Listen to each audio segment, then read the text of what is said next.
Hello everyone, আসসালামু আলাইকুম। আজকে নতুন আরেকটি প্রোডাক্ট ট্রাই আউট করব। ফোকালারের 2-in-1 মাস্কারা।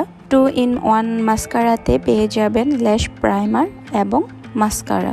তো আমরা কম বেশি সবাই জানি যে ফোকালারের প্রতিটা প্রোডাক্টই একদমই রিজনেবল প্রাইসে হয়ে থাকে। আর হ্যাঁ, এই মাস্কারার প্রাইসটাও খুবই রিজনেবল প্রাইসে পেয়ে যাবেন পিঙ্ক ফ্লাশ বিডি পেজে।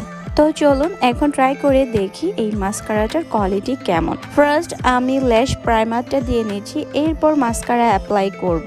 কিন্তু এই মাস্কারার নিয়ম হচ্ছে আগে মাস্কারা অ্যাপ্লাই করতে হবে, তারপর ল্যাশ প্রাইমার অ্যাপ্লাই করতে হবে। কিন্তু কথা হচ্ছে যে আমার কাছে যেটা মনে হয়েছে যে ল্যাশ প্রাইমারটা যদি আমি আগে দিয়ে তারপর যদি মাস্কারাটা অ্যাপ্লাই করি তাহলে হচ্ছে বেস্ট রেজাল্টটা পাওয়া যাবে। তো যে চিন্তায় সেই কাজ, ল্যাশ প্রাইমার অ্যাপ্লাই করার পর মাস্কারা অ্যাপ্লাই করেছি এবং বেস্ট রেজাল্টটাই পেয়েছি। আর তাছাড়া বেস্ট রেজাল্ট পাবো কি, এই প্রোডাক্টটা এতটাই ভালো যে এটা বেস্ট রেজাল্ট দিবেই। তো রিজনেবল প্রাইসের মধ্যে বেস্ট একটা মাস্কারা, আপনারা চাইলে এটা ট্রাই করে দেখতে পারেন। আজকের মধ্যে বিদায় নিলাম, আল্লাহ হাফেজ।